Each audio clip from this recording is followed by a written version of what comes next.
word on it. So I was like, Oh, did yeah, I put So a few. good. Alex in Brisbane gave me this mug from my first clinic in Oh, that's so Portland, pretty. where I met her. So This yes. is my denial that it doesn't like Oh, my it's mug. disappearing. It's denial that it's winter.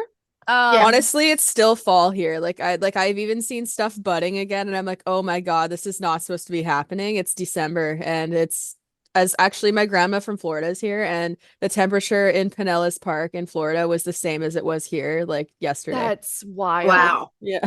And I'm That's from San wild. Diego. I don't like winter. Yeah, Yep. neither I do don't I. like this at all. I'm like, but we got stuff to do. We'll be fine because we're not going to Florida this winter. But, Mhm. yeah. Or not taking horses and all that. Right. Oh, just got snow in Maine. Mhm. Okay, you guys, I think it's 1 o'clock. Let's go ahead and get started. That's just the chat. That's nobody needing to be admitted. So we're good. Okay, I'll just start talking for a second here, a little bit about what we're doing and what we're about, and what we haven't planned this out. We just said let's do it. The end. I love that about us. We're just so trusting of each other. They're not going to say anything wild. We're just going to do it. We're just going to run with it. Send it full And send. so we're just getting on. This isn't some planned out orchestrated thing. It's just three people who feel like we have similar things. Well, we know we do. We've met Shelby King to a clinic one time, so we've talked to her and know her, and people are familiar with what she's doing. People are familiar with what you're doing too, Bri, with the Mustangs, and all of us are out there to get horse welfare, emotional understanding of putting the horse's emotions first.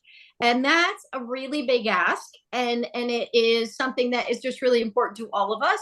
And so we kind of just wanted to chat and talk about what we hope for the new year and what we have been doing and where we want to go. And I feel like, and this is really, really important to us. And this is Jessie Hillegas with me, for those who don't know. And I'm Shawna Karrasch and Shelby Dennis and Bri McDonnell, just in case you didn't know all those pieces. But one of the things that we have been really all working towards is trying to get the word out there and trying to get in our individual little niches, trying to get people to understand why it's important, what we can do about it, and tangible ways forward with it, because it is a huge ask just to say you're doing it wrong. You know what I mean? That's just going to make people dig in their heels and say, well, then forget you and your little group, because it can be rather judgmental. And that's not what we're trying to do.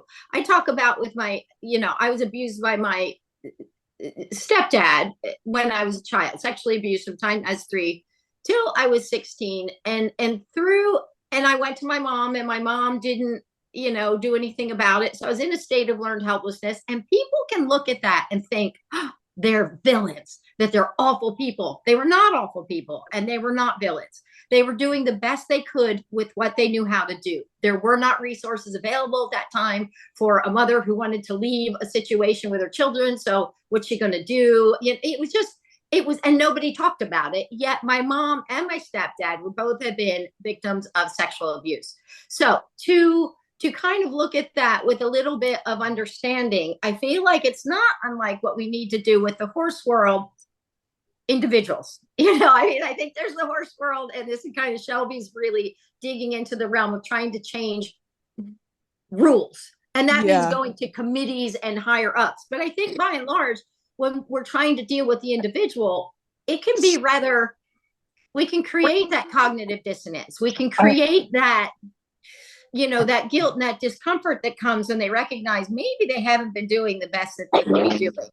So I think that is a really big thing, that we need to be able to listen to the people. That's up to us. Mute everybody. Mute. Hang on a second. We're just muting everybody. Coming in, maybe. Yeah. Allow. Where is mute all? I think there's something you can set so that they're auto muted when they join too. Okay, well, let's get to that. I'm not sure where to put that. I don't remember. It won't show me it because I'm not because you're not on there. Yes, and then we've all kind of. I never remember when I'm actually doing the thing. So Um, so we're going to ask everybody to mute themselves. And the reason is, except for us little chatty Kathy's up here, but the point is because ambient noise will come in the back and it takes over and it sounds like your cat's paw is the size of a dinosaur. So we just kind of, trying to minimize that. But I think one of the things that's really important as we go out to impart big change like this, and keep in mind, I've been at this for 30 years, but it's been, an audience very small, and the audience is now getting bigger. Social media, in my opinion, has had a lot to do with creating some accountability. And I think it's also really, really a scary time because we do risk our social license to practice or to operate, whatever you want to call it, because and this is what happens in the marine mammal world.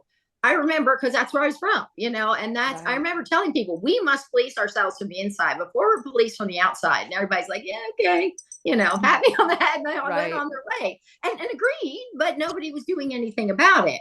Okay, well, look where that ended up. I mean, it was decades later and I've been gone for decades, but look how that ended up. And to be honest with you, it should have been other groups that were really, other organizations that should have been kind of targeted to create change, because SeaWorld was doing it better than anybody, honestly. But that's neither nor, animals in captivity, which are our horses. These are all animals in captivity. And so I feel like the onus is on us to help create horses who thrive in this environment, not just be here for us. But now as we look at this place where what the animal activists do, they don't go to horse people and say, this is what's happening. They go to non-horse people and say, this is what everyone does in the horse world.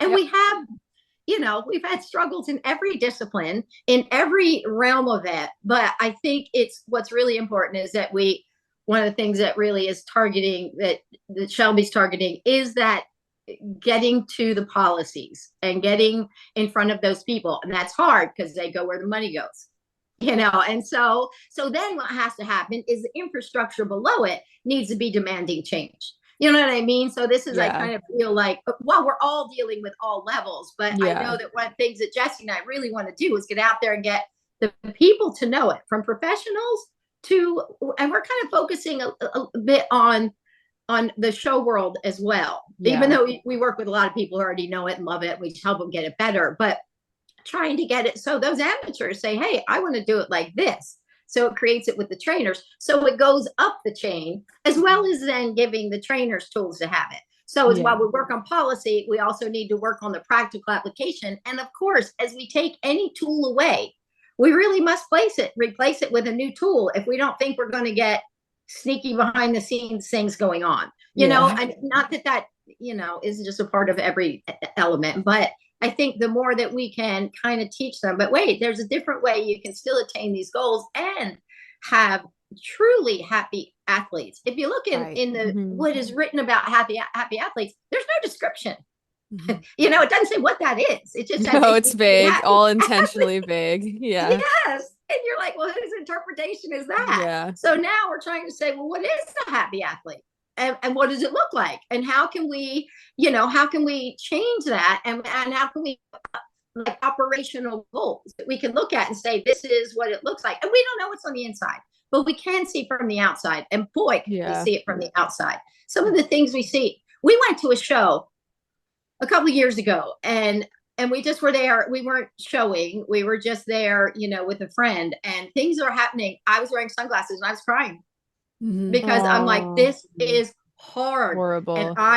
But yet at the same point, it made me like, it's just this much more that needs to be done. But it gives me chills to this day because it's so rampant in some areas and so strongly sweet in others. And a lot of people having that cognitive dissonance where they cannot recognize the fact that what they're doing is actually not creating, your horse who won't stop jumping once he starts isn't because they love it, which they say he loves it. You're like, actually, I think it's invasive, but so I think all those pieces are things that we're really kind of wanting to address and protect our social license to practice, because so many people think it's not going to matter, not in my backyard, or it's that kind of pat them on the head. Yeah.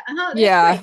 But what happens when we have no no top level people. Well, then it filters down, and pretty soon the people who make, blankets or feed or, fly spray start saying, well, that's not such a lucrative business. And now the options, and it closes down little by little until it is.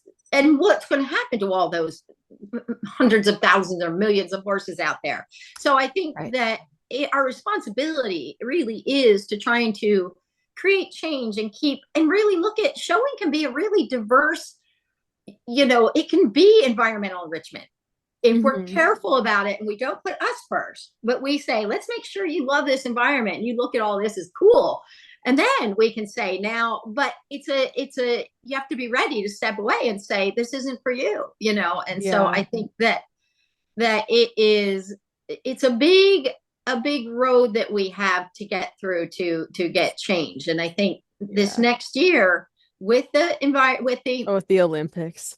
Yes, the Olympics and social media. And do you think there's not going to be people scrutinizing every piece of the Olympics from the animal activist side? They are. Especially after Tokyo. Oh my God. Yes, they're going to, and they think there's a lot of those groups out there that would rather see the horses, the cats, the dogs, the whales, or whatever, see them dead than where they are. That would be their preference. So I think that to recognize that and put it in perspective, we need to try to come to a balance. And is it going to happen this year? No, but it can start. You know what I mean? We can, it started, and we can continue to garner and support that and bring that idea further into the future. So I think what you said about learned helplessness as a child really resonated with me. I'm not going to go into my trauma outside of the horse world, but I think that one of the biggest problems that we see in people today, and this is also part of the whole situation that makes it so heartbreaking to me, is that it's not that people don't love their horses, but they've been taught from the very beginning to love them the wrong way. I started riding at 4 years old. No one in their right mind at 4 years old is going to question their instructor. They're not going to question all these adults who are showing them how to do things. And then when you have that and you've been in the industry for decades at that point, being brought up by all these different people, even if you move trainers, enough of them have similar views that you're still learning all the same things. And then they don't really have any context for why what they're doing is bad. So then when they are exposed to information that says that, no matter how nicely it's put, it feels like such a personal attack, because then naturally you look at it and you go, oh my God, if that's true, it means that for X number of years, I've been harming these animals that I love. And then people don't want to accept that. So then they kind of double down and will defend it, because they, whether it's said directly or not, they equate hurting their animals to being a bad person, when really what the case is that there's all of these people who were starting out in the industry, whether they started as kids or young adults, as people who loved horses, wanted to go into the industry because they just loved the animal, and then they were not necessarily even intentionally by their instructors, but their love was exploited for the purposes within the industry. And even the instructors, they come from the same thing, where they started out as kids, they were brought up by people, and then it trickles down. And it's this really entrenched issue that results in people who love the animals and who got into the sport because they love the animals. I think the number of people who are actually in the industry for personal gain with absolutely no love for the horses and got into it for that purpose are few and far between. But I think that we have a massive population of people who went into the sport because they love animals and then lost their way along the way because of what they were taught. And then when they start seeing what they're doing criticized, they feel like they have to either choose between defending what they're doing or saying they're a bad person. And I think an important takeaway for the new year is that anyone is capable of change. There's people who, when they see someone changing and trying to better their practices, they'll be like, oh, well, you used to do XYZ for whatever number of years. And it's that doesn't matter though. They're changing. And it's if they even change one little thing per day to better a horse's life, it's still one little thing for that horse. And it's better than people being so afraid of being ridiculed for not doing enough that they just don't even try. So the learned helpless thing is something I resonate, because I feel like a lot of people in the horse world are in a state of learned helplessness by way of what they were the environments they're in. If everyone that you've been exposed to and built friendships with or that you've been trained by is all in support of something, and you have the choice to either go along with it or stand up against them, it's a very scary place to be, especially when the community that is promoting welfare was as small as it used to be. Like it's growing and it's creating safety. The more people who embrace it, the safer it is for people to go up against their instructors and like judges and show officials and even their favorite upper level riders where they can go, you know, I grew up loving so and so, but I noticed that their horsemanship is not as good as I thought it was. And then they can feel safer in doing so because they don't have to worry about getting attacked to the same degree. But I think that that's something that's sometimes missed in the welfare discussion because people will read what you're saying and it'll make them feel so viscerally upset because they'll read what is being said and they'll be like, I do that to my horse. And then they, whether it's a direct attack or not, oftentimes it's not, because when people are writing welfare posts, it's typically more general. They'll be like, I do that, so therefore this post is saying I'm a bad person. And it's like, Yes. I think that and I found it really interesting that you had the ability to say, Shawna, that your abusers weren't bad people, because so few people can look at things that way. They look at things as very black or white, where it's like, if you do bad things, you're a bad person. And they don't look at the stories behind how people were created to doing these abusive tactics. They don't justify their behavior and they don't justify the response, and it's still wrong, but they humanize the person to the point where you can go, this person with enough behavioral help could be better. They could learn better coping mechanisms.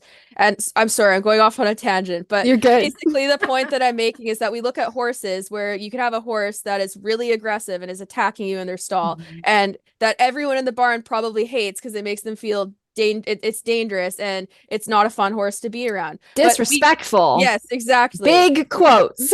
We can look at that horse and we can go, that horse, like people in the welfare realm, that is, we can look at that horse and go, that horse is struggling with its environment. There's something going on. They're in pain. They're not getting their needs met in some way, and they're reacting outwardly because of that. But with people, we have a lot harder of a time doing that because we look at their actions and we go, that is so horrible. They are just a terrible, bad person, but they don't look at the story behind it and look at and go, wow, they really didn't have that many decisions to make, or they were taught that these things were okay and this was an okay thing to react. Because to be frank with myself, there's a lot of things I was taught to do to horses and that I watched my first instructors do that are absolutely horrible. Probably worse than what even a lot of people are brought up doing. Like my old trainer, I saw her at a show a few years after I left her. Her horse had spur marks this big, like bleeding and pink, raw, on a gray horse. And she went into the show ring and no one buzzed her out, but I was too scared to report it because I was still a kid. But like that was what I was exposed to growing up. Like she would beat the crap out of horses anytime they did something wrong. And she like made it out to be like this big powerful thing, like you're putting the horse in their place and you're teaching them a lesson. So that was what I grew up having modeled. Yeah. And then it made me feel powerful. And then on top of that, outside of the horse world, I was going through such severe family trauma that I was like out of control in my life outside of horses. Horses were where I could enact the most control in my environment in some capacity. Like I could make decisions for my horse and make my horse do things and choose to do things to my horse. But in my life outside of the horse world, I couldn't stop my dad from having a stroke. I couldn't stop my brother's addiction problems. I was just watching it all unfold around me, all this chaos. But then the barn was where I could control things. And it didn't justify what I did to my horses. But when you're a child who already has poor emotional regulation capacity and your life is out of control and you've been taught to be abusive by your role models, it's like you have no patience. Like my span for frustration before I'd like just go off and get mad at my horse was like this tiny before, and it took so much practice to start undoing that. And a lot of that practice involved like intensive emotional work on myself outside of the horse world to learn what my triggers actually were and what was actually bothering me, because 9 times out of 10 it wasn't even the horse. I was pissed off about other stuff in my day, and then the horse just triggered me, and then I'm like, oh, like he's doing this just to be bad, because that's what everyone had taught me. But there's always a story outside of what is going on in the barn that I think more people need to be they need to practice a certain level of kindness to themselves when they're looking at stuff like that, even when they feel really bad about having done something. Because if you feel bad about something you've done, that is a sign of growth, because you feel bad about it. People who haven't grown are just going to do it and not feel bad. So I think that's important. Growth is uncomfortable, you know, and I want to say a big giant kudos to every single person who is out there trying to make the slightest bit of change, because you are daring to learn and to go into Right. something new and to say, I don't know how to do this and I do know how to do the other very quickly. I can fix this, and it takes a lot to stop yourself. And I kind of implore everybody to have the patience with others, because we all know some of the positive reinforcement groups can be rather punitive to people getting started. They're people, they're doing 18,000 things that we go, okay, but they're doing this one little piece. And we need to say, you know what? Just like we would with a horse, we know there's this whole big giant row and we don't know where it's going to get to, but we're going to celebrate and say, yes, this piece is great. You're doing fabulous. And not be the horse trainers are as punitive to the people oftentimes as they are to the horse. So the pain of the pointing fingers and getting mad outweighs the pain of, I think I recognize this isn't great. And how many people have left horses because they recognize that part and they thought, well, then I'm just out, And so if we can kind of, and doesn't it break your heart when you see a child and they're like, kick him? Who said that? So I think if we can really kind of implore people to celebrate the little steps in the right direction. And while there may be a lot of things that are incorrect, instead of attacking them all, like I remember way back when nobody was on board with this. There were no groups with this. You had a handful of people, and granted they were Olympians, so that was great. But you didn't have people, just ready to do it all. So every little opening, little fissure, you're like, I'll take it, and I will take it. And you'd see like spurs, and you're like, okay, that's the part's very uncomfortable, but we're here to deal with this. So we're going to walk about this, talk about this, talk about this.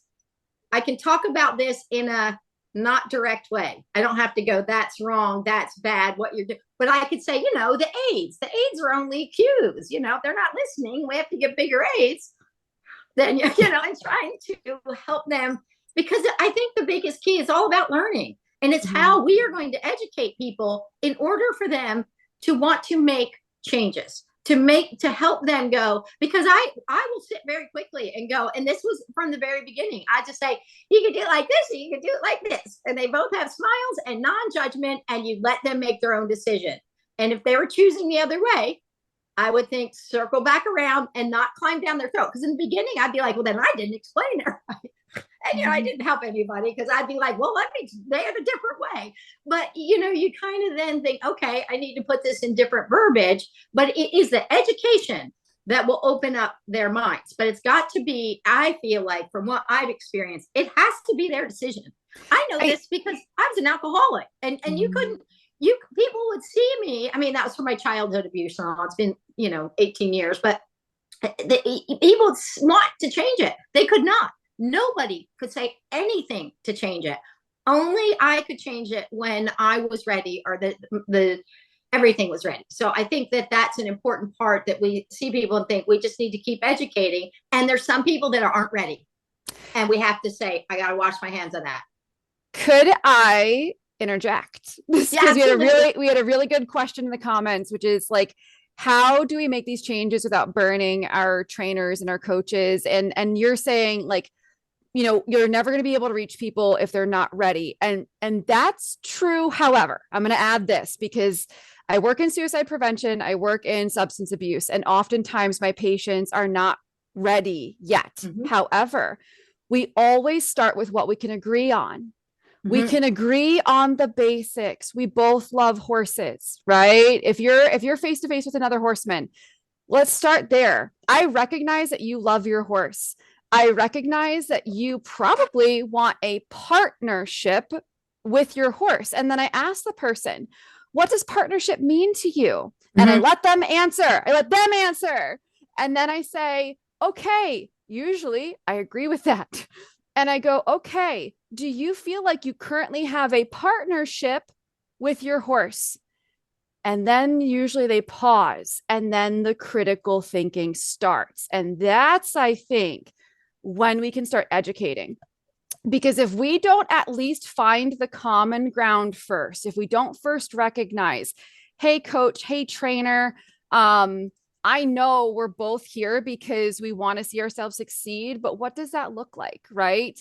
Do we want to succeed if it means not having partnership? And that question Most people say no, even top level riders. And I think this is the struggle with the top level riders. What I find is that they cannot see what we see.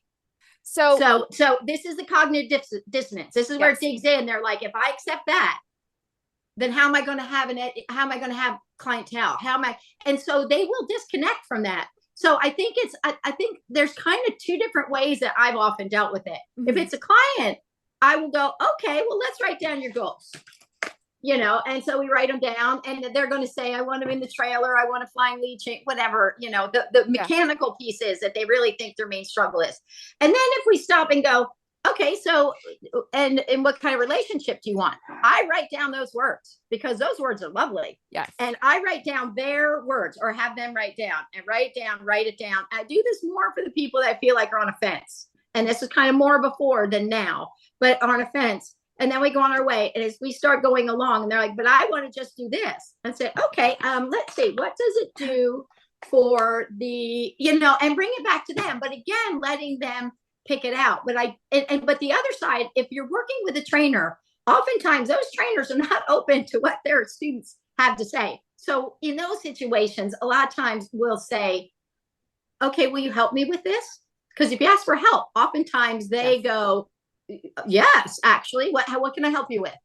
And then you kind of can get them involved in it, saying, I'm trying to do this. And you got to pick your people carefully. There's people, we know that some bridges have already been burnt with a lot of top level people because they've been criticized or ridiculed, and they've already put up a wall that we need to kind of get broken down. So there's that. But if we can say, can I get your help?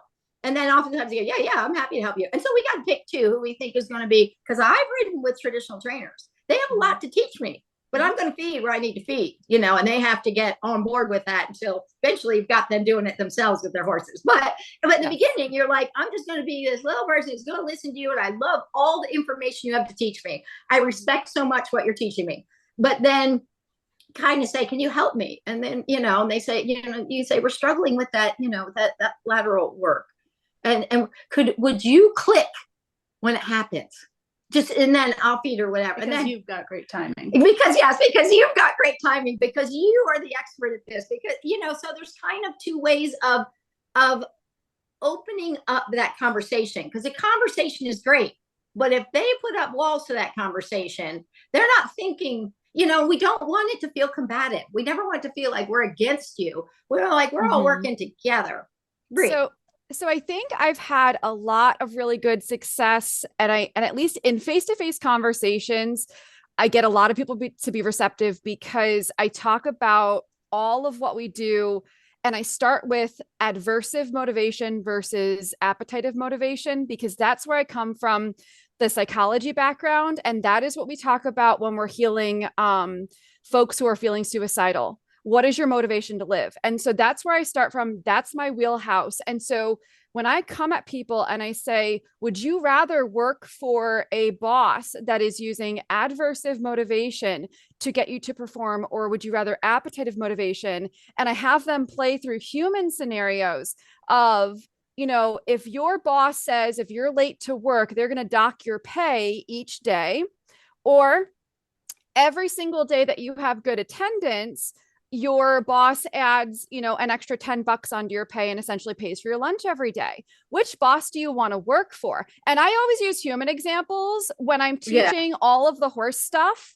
And then people don't question me. It's wild, because in the psychology world, it's beautiful. Nobody questions it. No psychologists are suggesting to ever use adversive motivation to teach anything.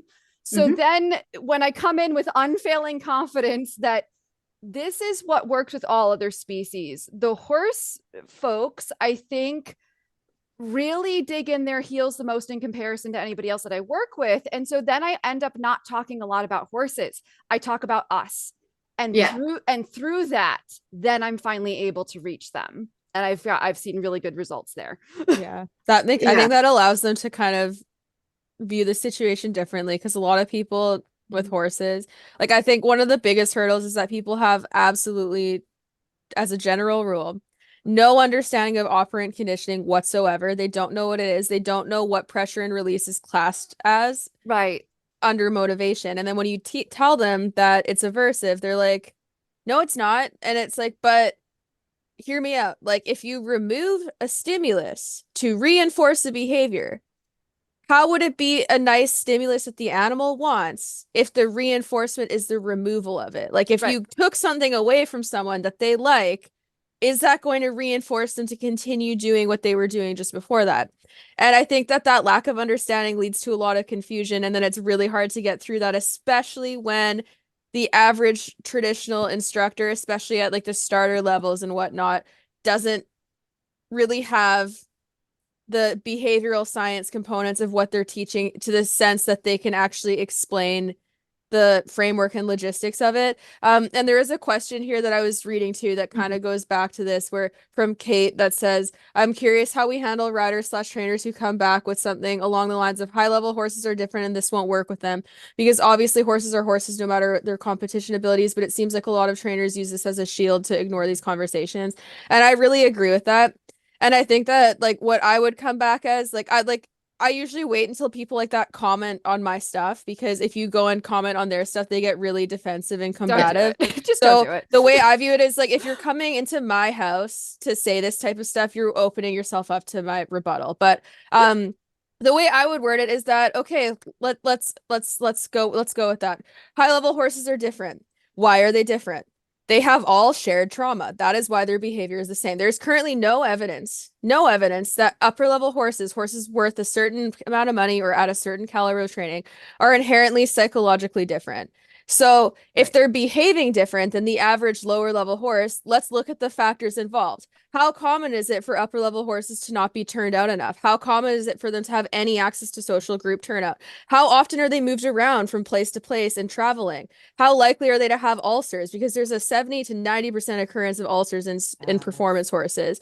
And there's all of these shared factors that they have that contribute directly, like proven so, to stressy behavior. There's also a ton of studies on elite sport horses that show higher levels of stress in and out of competition, even in the barn. They've done tests on upper level elite horses in the barn and their stall behaviors. So people can say that they're different and that it won't work with them, but really what that is saying is that they're not willing to change the environmental factors that are contributing to their horse's behavior, because like positive reinforcement with a horse that is chronically stressed to the point where they can't even think straight is probably not going to work all that well unless you address their stress and get them down to a baseline level of stress. So yeah, they could try it and it might not work as well as they would want it to.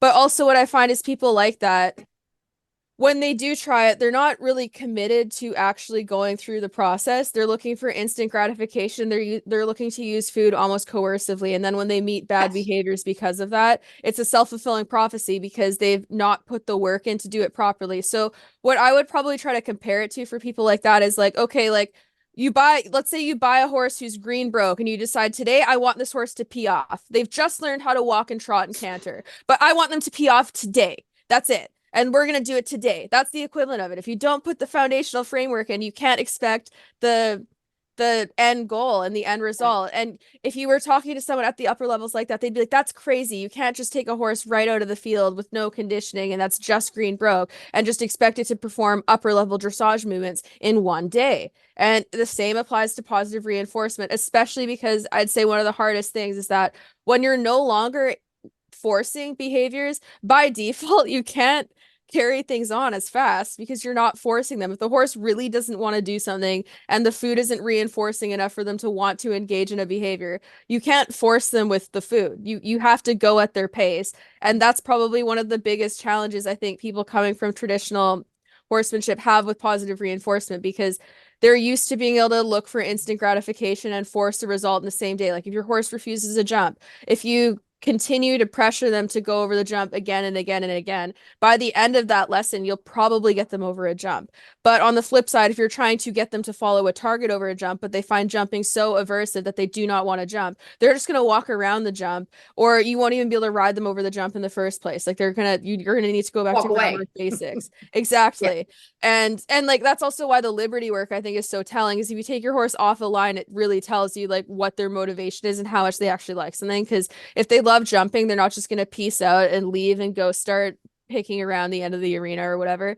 But I think that throwing it back at people like that and offering them like a comparison using their own training methodology and be like, okay, that's the equivalent of like expecting a horse to basically go from being green to a finished product in a matter of like hours, days, weeks, or months in like an unrealistic time frame, and throw that back at them to be like, look, like this is why this isn't valid. And then also like I like to throw studies at people because a lot of these people are talking about evidence. They want like proof. And there's so many studies like on elite sport horses that show that they have higher stress levels. So I would use that as my main talking point, to be like, look, there's evidence that these horses are more stressed than the average horse. And in my opinion, that likely contributes to their commonalities in behavior and being like high energy sport horses, not the fact that they're high level athletes. Because then when you look at other high level athletes in industries where it's more common to give them their needs, like endurance horses. This isn't to say that no abuse goes on in endurance horses, because at the welfare summit that we had, it was horrendous. There was bad things that they did too. But endurance horses are more likely to be turned out because it's beneficial to what they're using them for. Even if that's the only motivation that they have to give them turnout, they are. And an endurance horse can't be reactive and fearful in the same way that like a show jumper or dressage horse can, because they literally wouldn't be able to do their jobs. So they're also highly fit, expensive athletes with important jobs that are difficult. And you don't tend to see the same level of reactive, out of control behaviors in those types of horses as you see in like show jumpers, race horses, dressage horses, etc. And I think that that comes down to their environment too. Like they can still be very hot and stuff, yes, but they're not. There's a different level of reactivity we tend to see in these short burst type activity horses, where they're just being taken somewhere and then chucked into a show ring or on a racetrack and then doing their thing and then leaving again. So can I also offer? Oh, go ahead, Shawna. You first. No, go ahead. You go. No, I was just going to say that when we look at animal abusers, or we look at like, you know, who is perpetrating the most questionable or the most emotionally challenging things that we see in the horse industry, that we go, we hate it, right? We say they're abusing their horse physically. They are, you know, never letting their horses get turned out, whatever. What I found is that when we look at the humans behind those horses, it is almost always financially driven. It is almost always financially traumatic for that person to treat their horse with species appropriate care.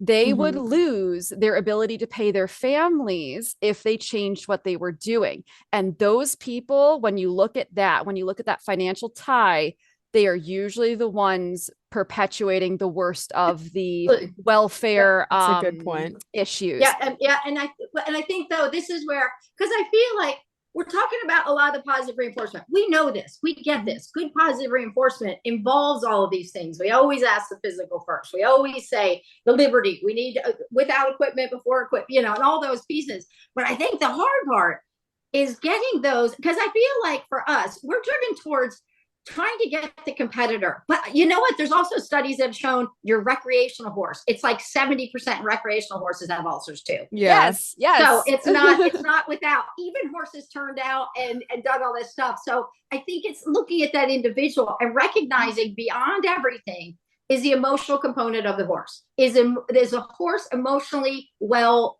you know, because even the lowest level horses are subject to the same training that came from the highest level. You know what I mean? It comes down. And that's why I think trying to get to the top and having it come down is going to create, even though we are reaching it's much more accepted now than it was 30 years ago in the recreational world. You know, and we thank you for that. We thank you for that. Yes, we do. Everybody, because it really takes a village. Yes. You know, I mean, somebody called me, you know, a gal named Jane Savoy, and I love her. She's gone now, but she's called me the Sally Swift of clicker training, which is pretty funny. But I think, but it takes all of us. You know what I mean? We're all out there, and I think we see this more and more. The more people get involved in it and excited about it, the more we're seeing this kind of difference between the people who don't understand unethical using food and the people who kind of realize that positive reinforcement doesn't mean just about the food. It's come to encompass so much more. It is how we care for the horses. It's the turnout. It is the emotional focus and the utilizing the psychology and the science to create it. But there are those people out there that are using traditional training and they're like, yeah, I remember when BF Skinner was the fad. Well, you're using BF Skinner. You know, I mean, they're not even getting the fact that negative reinforcement falls under the same exact umbrella. We're just opening up to a different side of it. So I think that, you know, it's getting the good training out there. And that is, there are people that we love, you know, that are out there, this little group, and being able to do it right and help people get it right and understand the pieces. But I still feel like our biggest and hardest conversations to impart the bigger change, it's not even those pieces, because we can get to those. This is what I felt like all along. It's like you have to read the room. And now, so Shawna, so I think you're getting to this. So what is, and I'm going to corner everybody into this today, what is your big industry New Year's resolution? What is your hope for 2024? Because I think you're about to say it. What's the crux? What do you got? It is getting into the competitive world and making change at the highest levels and getting more and more and more of those trainers that have their heels dug in. That I'm telling you, they're not going to listen to all of this stuff. So you've got to figure it out. And I remember even way back when you start, this is one of my benefits of being abused. I am hypervigilant. I can read a room like nothing because I had to. I walked into a room and I had to go, what do I need to do? And humor was a big way of getting through it. But I had to walk into a room and think, how do I disarm this? How do I do it? And so it's helped me in that one, it helps me with horses because I can very easily go, something changed. And now I can feel that and I can adapt and do that. So that part we all get. We know we need that emotional component. But how do we get the professionals to be open to this little tiny piece? Because they're not, you know, and I'm going to encourage everybody not to use the feeling of we're going against them. We're never going against them. I'm not going up against anybody. I'm here to work with them, even if they don't know it. You know, it's the common ground. So you're gonna be finding that common ground to bring them over. I think we all need t-shirts that say come to the dark side, we have cookies, just as like a play on everything, but that's just my thing. The dark side. And you do have to figure out how can we help them get there? Because it's not the same for everybody. Just like every horse isn't the same. You kind of start working with somebody and you start going, I don't know. Were you going to say something? I think if you can't talk to them and explain, if they're not willing to be open to it, that's the problem. Show them. Yes. I wanted to touch on that with you two guys actually, because I think that'll be huge with like your horses. Because like Jessie, your horses are so nice, the horses you breed, and like part of I think what a lot of these people are stuck on is they don't believe that they can still like compete and show and use positive reinforcement. So as soon as your horses start showing and winning, and which they will because they're super super nice, and that I think will turn people over to positive reinforcement way quicker because they'll be seeing it right in front of them. And if they're being beat by like the cookie people, they'll be like they're onto something. Like what the heck? like the free jump videos you have of your horses and how correctly and well they jump, and just like how they're very very nice horses that will hold their own with all the other really expensive horses that are probably traumatized into competing the way that they are. And when they go and they start winning, I think that will be a huge turning point because people need to like actually see it in the show ring. Especially the people we're talking about who prioritize like the money and like the aspect of like the prestige of showing, and it's like a career-based thing, or they get a lot of their self-worth from that even if they don't get paid for it. They need to see people winning in the main A circuit rings, and then they'll start to shift really quickly, I think. Yeah, you're exactly right. And then Jessie, what's your big New Year's resolution? Well, I think it's important to do what Shelby just said, which is to get these horses, which to show them. Yeah, our two that we've been kind of taking around, they're 4 and 5 right now. So we've been working on trying to get them to that point. We took them to the young horse shows finals last November. and they did really well there. But it was a show, you know what I mean? Yeah. Like, we're not riding, but Yeah. it was a show environment, and you can just see they're really well adapted to that environment. Oh yeah, the good. videos you posted were amazing. Like, then they looked so good. Like, Yeah. Thank you. yeah. And I Yeah, think so- even just people seeing you watch them handle them on the, when they're not even competing, and how quiet they'd be, that would also be a turning point, I would imagine. Yes.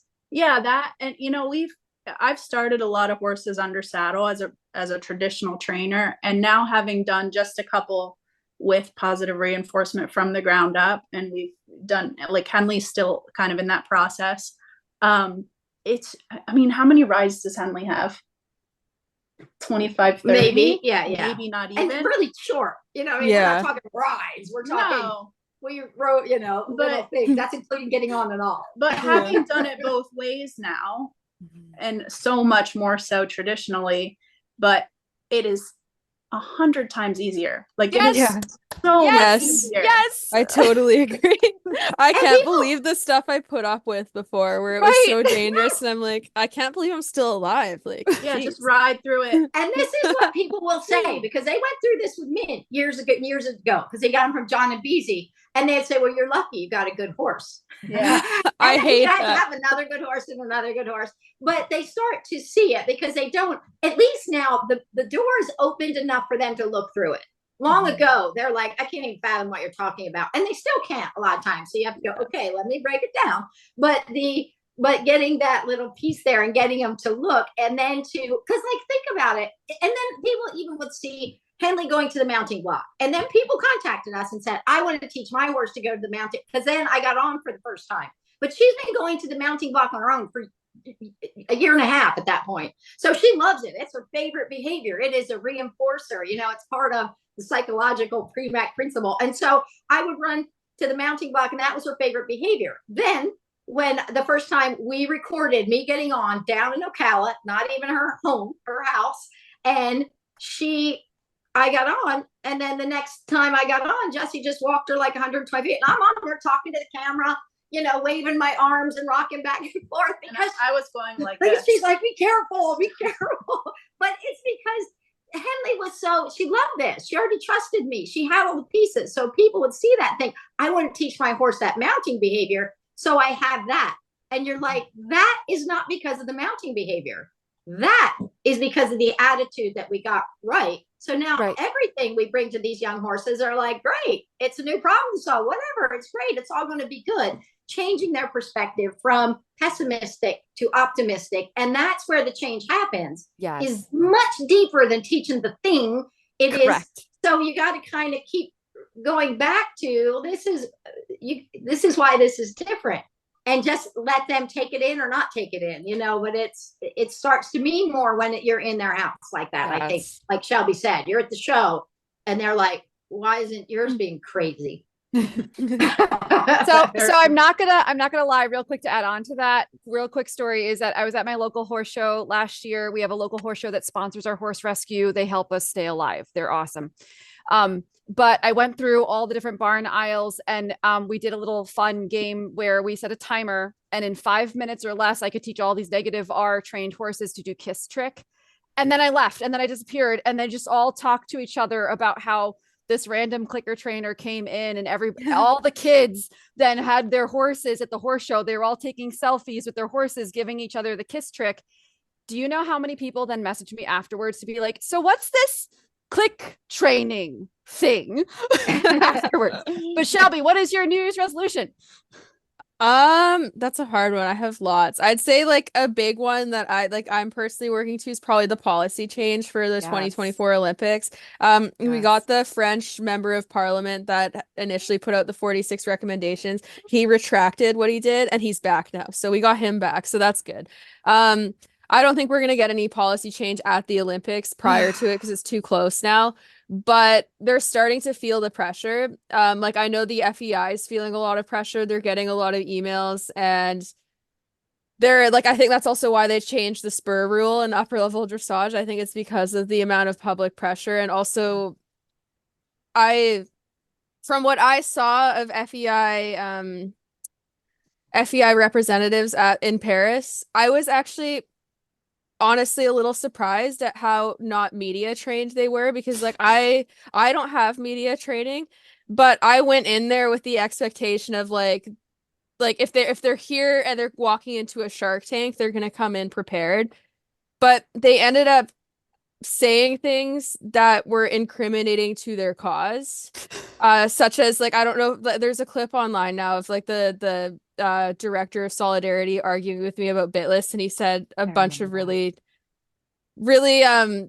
damning things for the FEI, because it wasn't a good argument on his part. If he was in a high school debate club, he would have failed. Like, he wouldn't have. Right.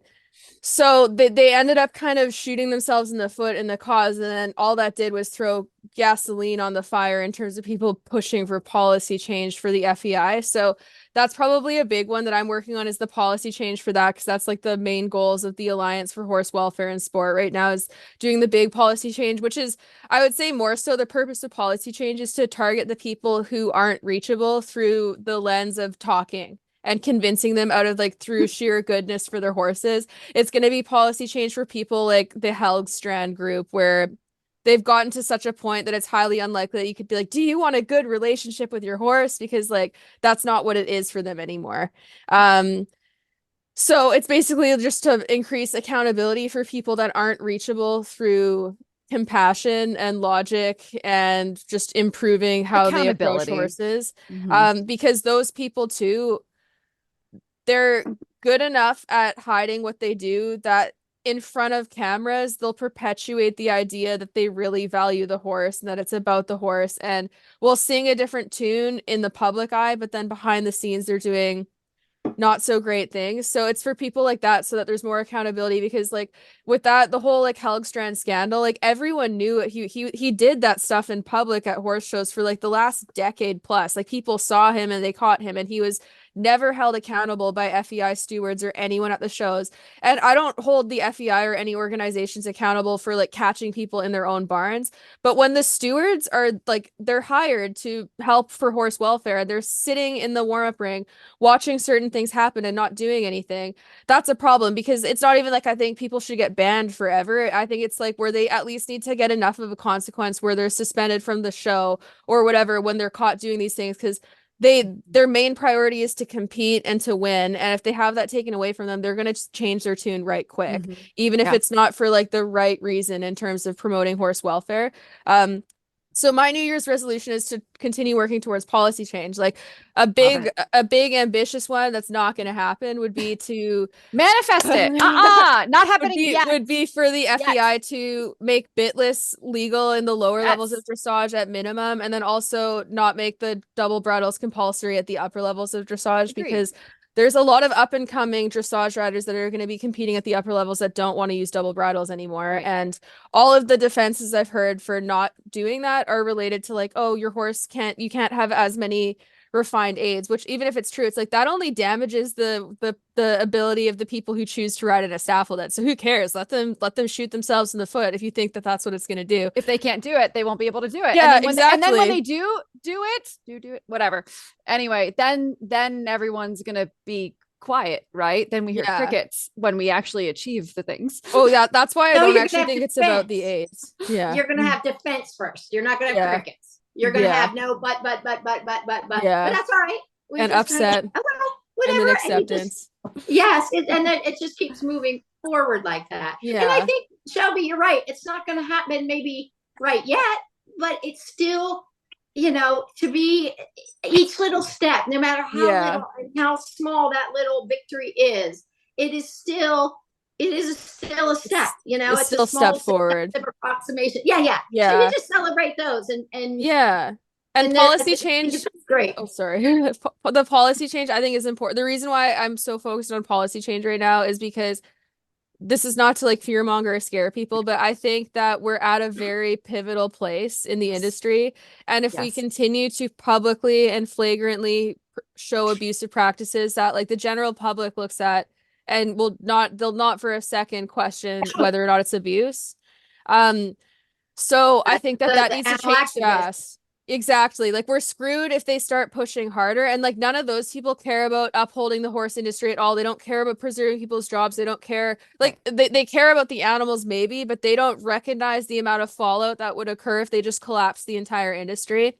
And I think there's a decent number of people at the tops of the industry right now that are both in like policy creation and like working with the FEI and other organizations, as well as upper level riders that essentially they're not going to see how dire the situation is until they basically have like they're backed against a wall and like they have the choice of either changing or having the industry just completely disintegrate. But once it gets to that point, there's no going back. So they need to stop before they're there. And that's kind of what I want to do. That's the marine mammal industry. Yeah. And the zoo industry. They kept not listening and keep going forward until it was taken out of context. Situations that, is there a question about animals in captivity? Yes. But frankly, our horses are in captivity and they didn't ask to be here. So I think that is a big question, but it was by the time anybody tried to do something, it was all in defense. So it needs to be a proactive policing from the inside, showing we care. And the animal activists are the people that are going up against it to the public. They do not care about science. They don't care about real. They don't care about facts. They put out misinformation after misinformation, but they go after emotions.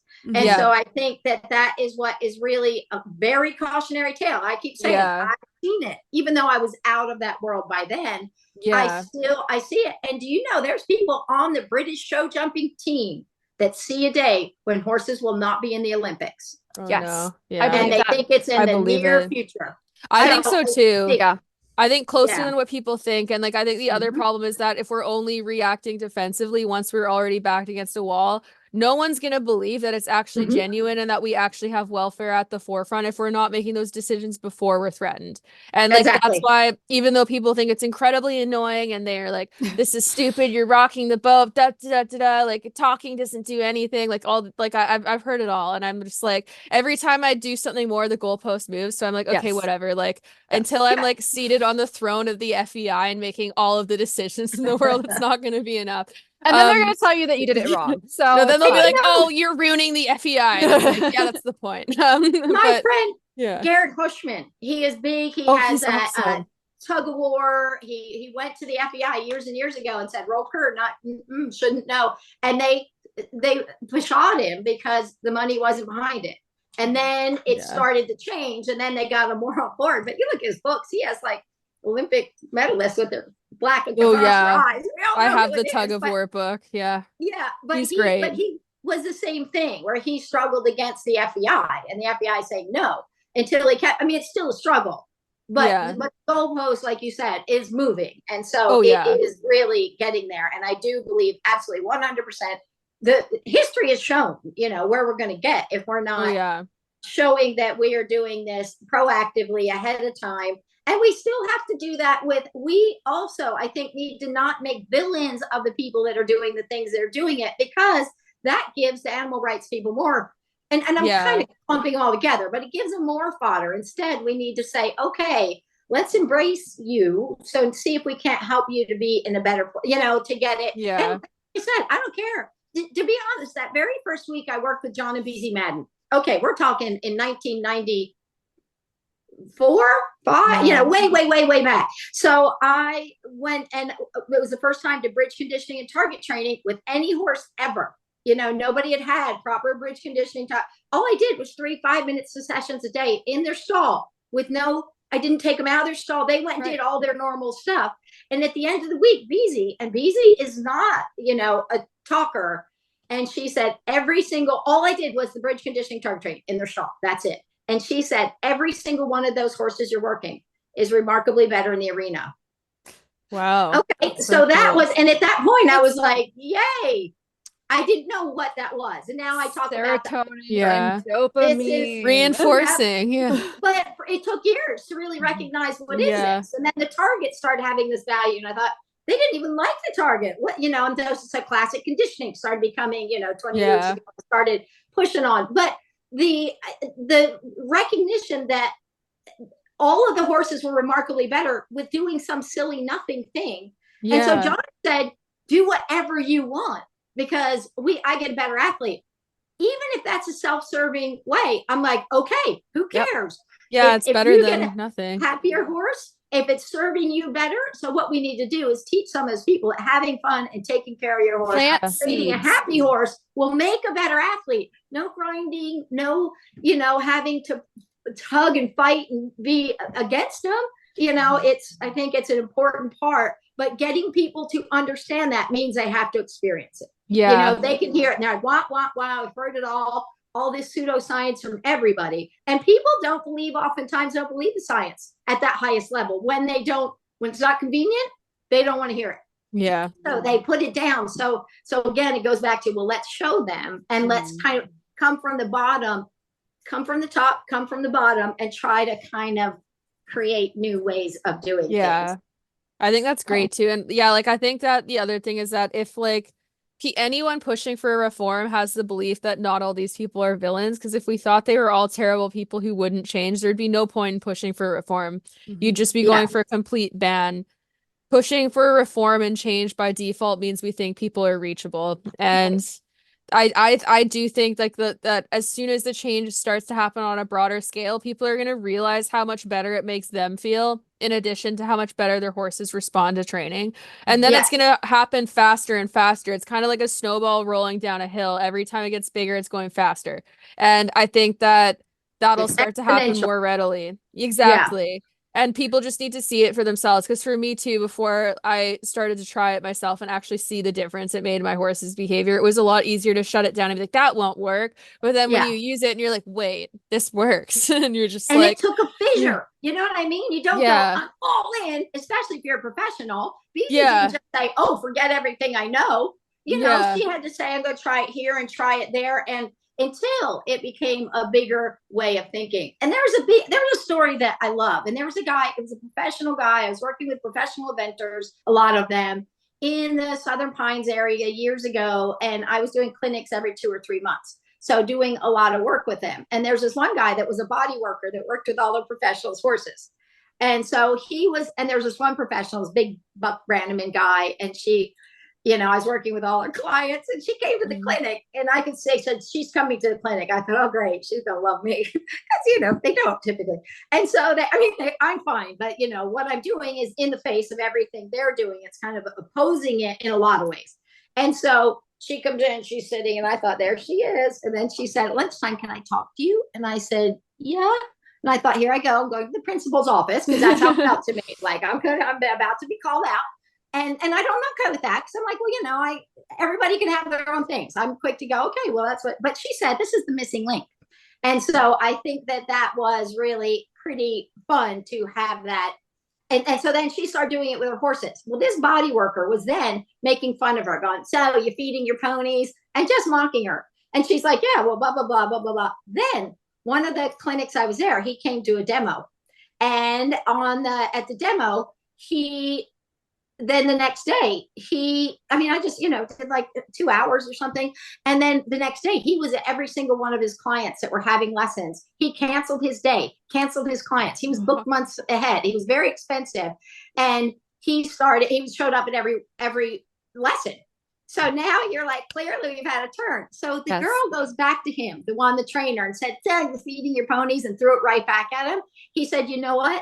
I feel like I'm 12 years old again. Yet I'm getting serious stuff done. Yeah. And this is what you want. We can have fun. And how did we get high criteria at SeaWorld? It was fun. They got all their food. They got all their social interactions. We had nothing over their heads, but creating a game and doing positive reinforcement in a systematic way, and getting contra freeloading and all that fun, where they're like, this is great fun. And you can still get high criteria.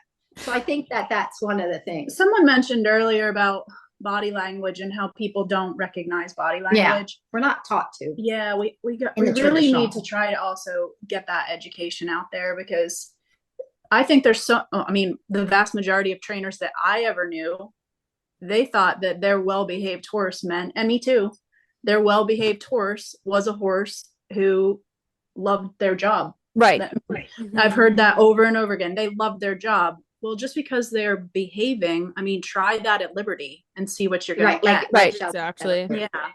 And I think that's a huge point. And then Yeah, and replacing the old things with new things for sure. And the thing in there too is the so there's a place that does positive reinforcement, and they had a photo of their sponsored rider or whatever, and saying how they do positive reinforcement is wearing a double rider. They have spurs, they have a stick, and the horse's mouth is like this. Yep. So it's not like passively wearing a double bridle. It looked so uncomfortable, and yet they don't even see it. They have professed to be, we're trying to put the word out there, and you're like, if we're missing it here, you know what I mean? That's or are we sending a mixed message saying that's okay? That is positive reinforcement. It is not. I'll tell you, that horse is really uncomfortable. I just saw one yesterday where a guy was riding a horse, and same kind of setup, and the horse's jaw was loosely flapping and his tongue was out. Oh. And I always go to read the comments because I want to see what people are thinking about something like that. And over again, they were like, that horse is so relaxed because his jaw is moving. Or what a silly, goofy boy. Oh my gosh. And they were praising the rider. No. It's like, oh, we just need so much more education on this. On every level. Even though we have our goals. Okay, so Bri, what is your goal? All right. So for those who don't know me, because I'm the small fish, I'm with the big kids now. I'm so excited. So I run a very small suicide prevention program in Ohio, and we do clicker training with very, very traumatized Mustangs. And we use them in the clicker training program with these suicidal teenagers and young adults. And we've seen incredible results with doing this. So although I'm not currently in a PhD program, I'm gathering up all of my data because what I'd like to show is how clicker training for horse trainers actually helps heal our own trauma, anxiety, depressive symptoms. And I'm finding this to be very, very powerful with these kids who carry trauma with them, because every time that we click, our brain as a trainer gets serotonin and dopamine, and we are creating new neural pathways just as much as we're healing the horses. And so I have these kids coming to these programs, and they are just, not really too keen on walking this planet anymore. And they've usually been with other therapists and they don't find a benefit. The medical model hasn't worked for them. And so they arrive here and I go, okay, we're going to fix your sleep. We're going to fix your eating. And then we're going to get you working with these horses. And by doing this program, they start to work with the horses and then do their identity building while they're doing clicker training. And when they're clicking with the horses and they're doing their own identity work, simultaneously, they're healing themselves and they're recreating their identity and they're finding their meaning and they're finding their purpose alongside healing these horses that people told me were all good for dog food and shouldn't be around kids and all of these incredibly fear aggressive animals. The kids work with them on the outside of the fences. It's all protected contact, but they love it and they just thrive. And so my goal is to teach everybody just how healing clicker training can be for our trainers and how we can really be using this to look at our own motivations and our own, psychology of why are we doing anything, right? Why are we doing this? Why are we here? Why are we so focused on this? And so this has been my pet passion this year, is trying to get this out. And I kind of cornered Shelby and I was like, Shelby, you wanna do a mental health program for equestrians? And Shelby was like, that sounds kind of cool. And so now I've kidnapped her. And so now we're gonna be trying to launch this program, and and we're always talking to each other and then looking at Shawna's program being like, that's where people can learn the clicker training. And then we can take it afterwards and be like, and this is how you heal yourselves. And I think it's just really beautiful and really cool because this works. I'm seeing it work. And guys, I did the medical model for a long time. I am older than I look. I have teenage children. Nobody believes me. And so I've been doing this a long time, and I was devastated, honestly, when I worked with the medical model. And what we're finding is that OCD symptoms, generalized anxiety, depression, bipolar type 2, all of these different disorders that people are getting diagnosed with, what I've found, and a lot of us trauma therapists are finding, is that those disorders are really symptoms of everybody walking around with complex PTSD. Because I don't meet hardly anybody anymore who is not somehow traumatized. And it's so funny because like I do intakes, right?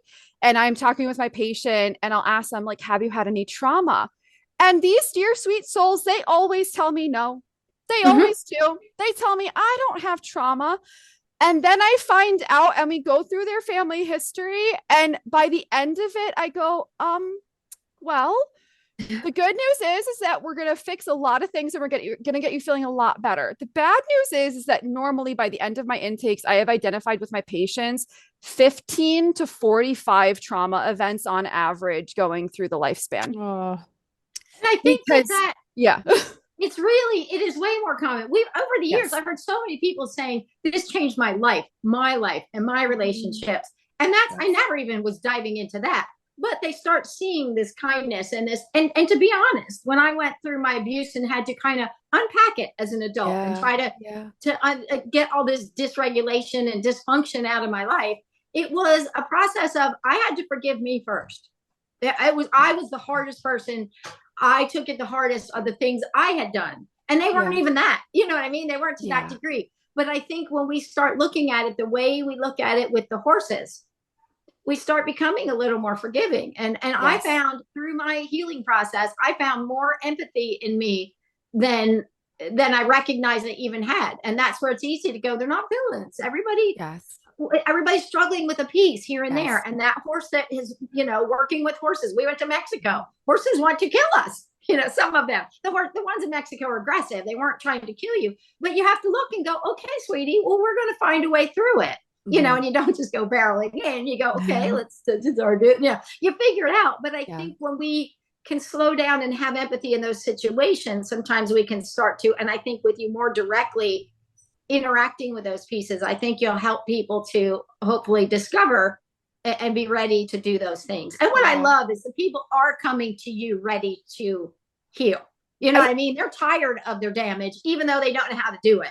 They're tired of the symptoms. I think I can convince a lot of people to go to clicker training when we start from the human perspective. I've found just so much benefit, you know what I mean? And then once I convince them that it works for us, then I can like nudge them to, your program, Adele's program, Mustang Maddie's, like all the different clicker training programs to be like, go, do, learn, you know what I mean? And nudge people. Cause I can't be the one doing all of that. So we need our Avengers. We do. Yeah. The last thing that I wanted to mention, and I hope that this is okay. This is not necessarily a New Year's resolution for our program, but just something that I think we should all be mindful of is that I think the horse industry is going to be really rapidly changing in the next 10 to 20 years because of cost of living. So I want us to all be mindful of this because I think a lot of people right now are feeling a lot of extra stress on whether or not they're going to be able to keep their horses or if they're going to be able to keep competing at maybe a way that they used to, or will they have to downsize their programs? Because I'm seeing our boarding barns, I'm seeing a lot less kids signing up for lessons. And so all of my friends who run, the lessons people aren't sending their kids to horseback riding lessons anymore because it's so expensive. It's the things of, we're looking at our grocery bills, and I don't know about you guys, but I've got 3 boys that I'm trying to feed, and a partner who eats like a teenage boy. And so all of them, the grocery bill has probably quadrupled in just the past 2 years. And so I think a lot of people are feeling that. So then what does this mean for our horses? Right. And so I think that I'm predicting in a good way that a lot of people, if they can't compete with their horses the way that they used to, how can they still enjoy their horses? I think a lot of people are going to be signing up for Shawna's program. I think a lot of people are going to move towards clicker training and start to not maybe pursue high-end competition things, because we all know that takes money. That's a whole other, I'm not touching that topic. We all know that money is what wins, right? So the people who are looking at their wallets and going, wow, I can't compete the way I used to, right? Or, hey, it's so much more expensive. I think that we're going to see a lot of people moving towards clicker training and finding new ways to really enjoy their horses that doesn't hurt their wallet as much. So I really do think that we're going to be the pioneers here. And I think we're going to get a lot of people following us that previously had been anchored into the competition world. They're not going to be able to afford it. They can't. Yeah. And so they're going to have to reinvent their relationship with these horses. And the ones who keep their horses, I think, are going to move more towards this positive reinforcement and just enjoying their time spent with their horses. So I think you're right. And I think that what we've even seen, because Jessie and I were talking, it's probably last year about, okay, the economy and blah, blah, blah. And I said, honestly, I felt like in the times of the downturn of economy, they go more to do-it-yourselfers. Yes. And yet now we have a way to help them do it solid and good. And even if they do want to show, they can do so much of it themselves before they get to that place. And hopefully then they've also become entrenched in the positive way of doing it. And, but I think you're right. It is. And I think the way that the world is encroaching on all the, we're losing open spaces, that's Denver's the size of, it's just all growing. So we're losing some of our open spaces. So I think some people are taking them home to their houses and having them and doing more themselves and less outsourced to trainers. But I think in so many ways, what I love about this the most, and thank you, Shelby and Bri, for this, and Jessie, of course. Yes.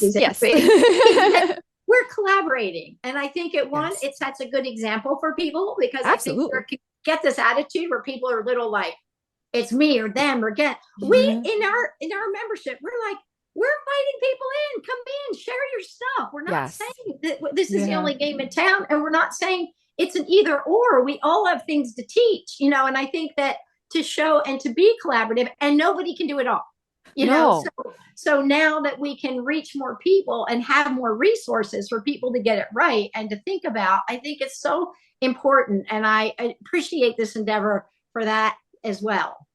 Yeah. I think it'd be really cool eventually if we could do like a clicker training, like convention for the horse people somewhere. Like I'll fly to that. I'll bring snacks, I think that would be so cool to have us all. Feed the people. I told you I was bringing cookies.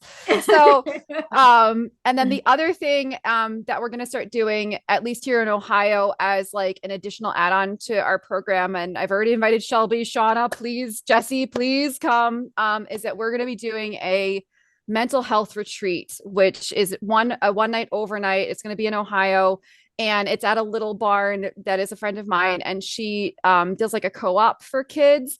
And it's a lot of kids that have like special needs and things. And she does those camps all the time. And I was like, can a whole bunch of adult campers come like camp at your facility and do like a mental health retreat? And Amy was like, yeah, sure. So I don't have a specific date yet, but it's going to be like roughing it. Like we're going to bring tents and like graham crackers, s'mores. Forget it. Just kidding. No, I love camping. And so I think it's going to be really good. And I think we'd like to offer more and more and more of these opportunities for just people to come together and just like heal, because I think we need it. I think we need more safe spaces.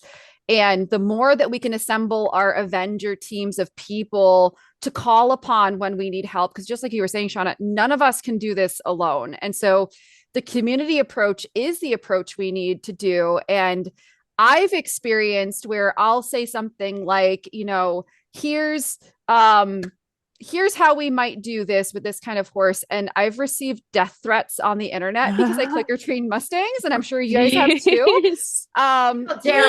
Where people are like, we hope the horse kills you. And I'm like, oh, okay. I hope you have a nice day too. So that's, we've got a lot of pushback and a lot of like unsafe places. And so I think we have to create safe communities and then really do the kind of town crier, like, hey, come on in. Hey, you're invited. We have to be working cooperatively. And I guess I just haven't seen that from the equine industry. And that could just be guys that I live under a rock. I really do. I think it's individualistic. Yeah. So what I'd like to do is, my goal is to get a team of people together that are kind of like the Horsey Avengers. And one of my best friends, she declined for this meeting, but she is in her last year of veterinary school and she's going to be an equine podiatry soundness specialist because she was a farrier for 15 years before finishing vet school.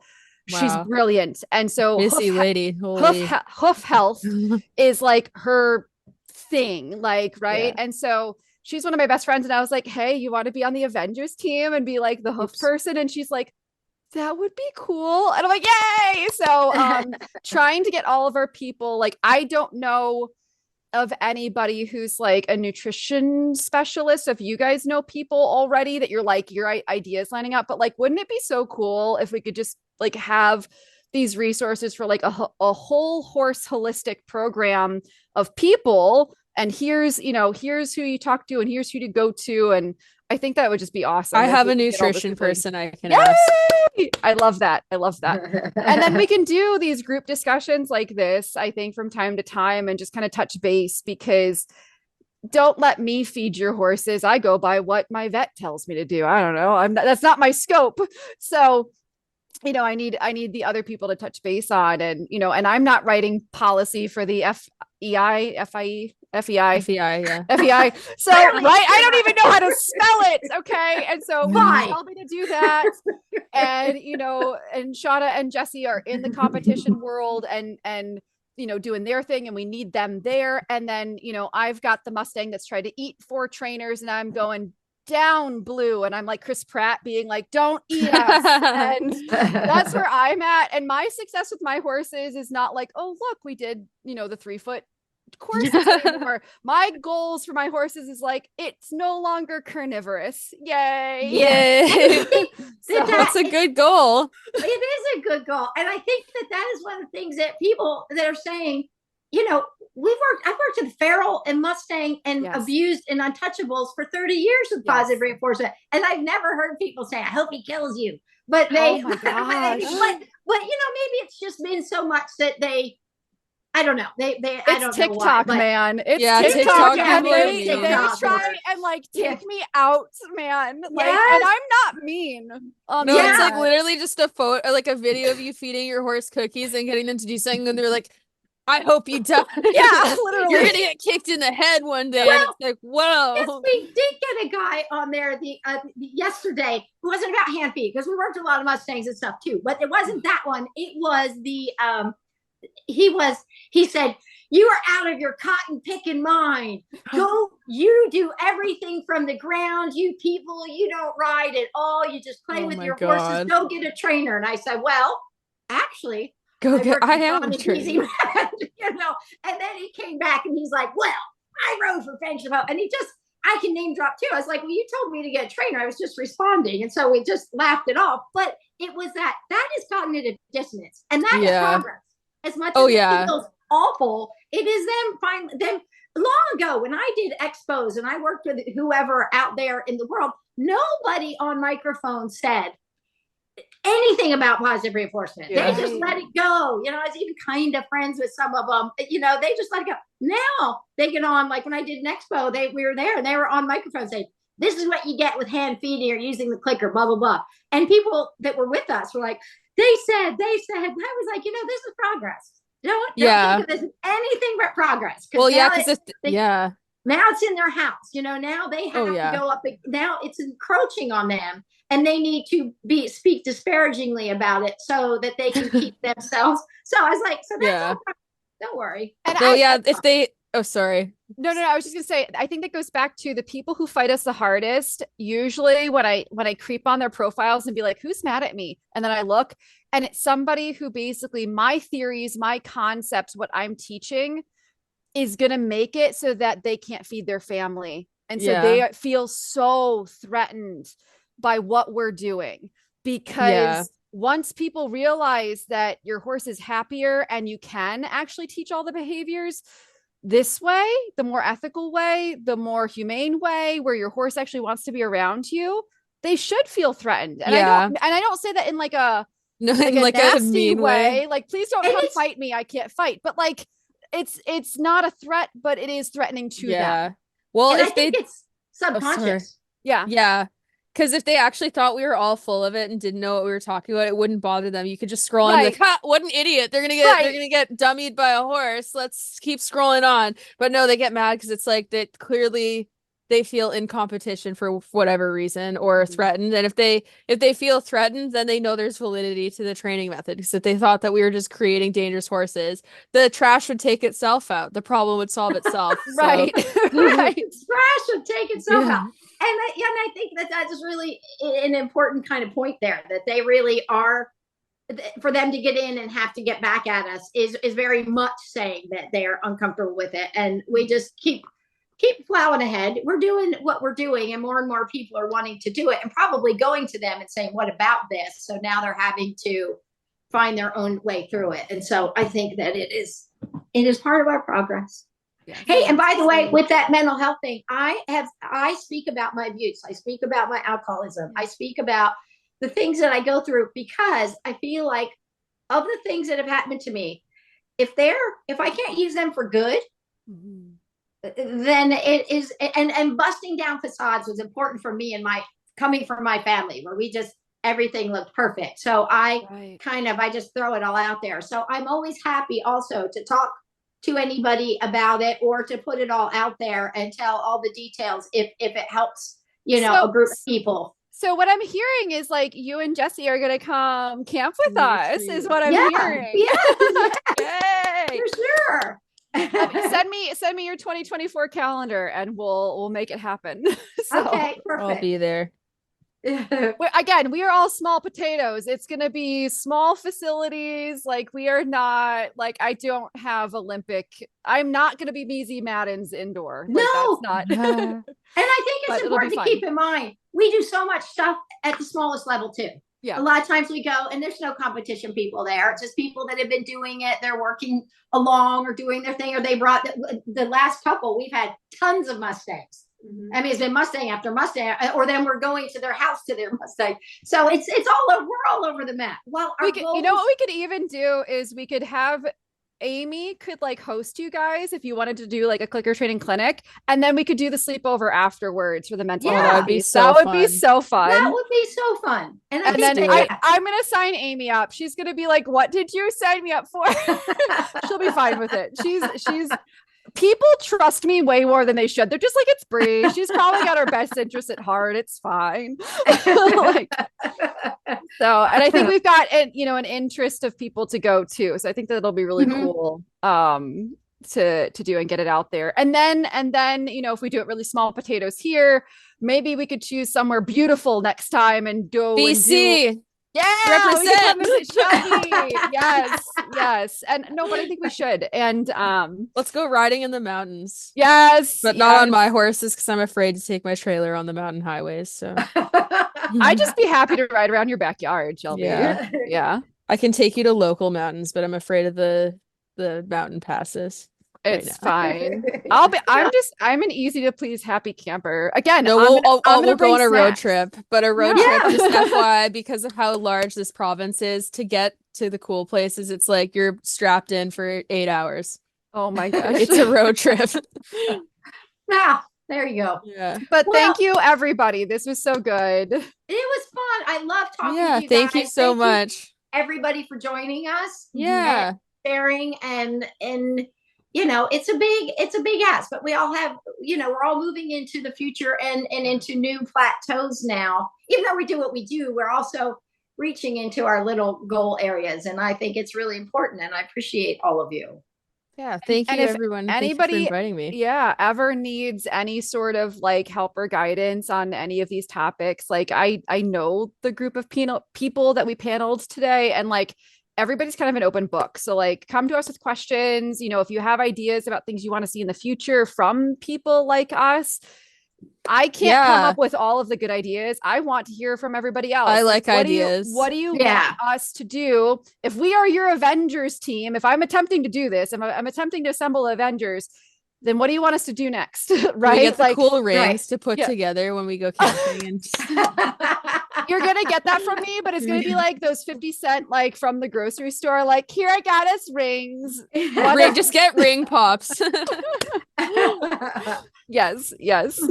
Or we'll just show up in Power Rangers outfits. And yes.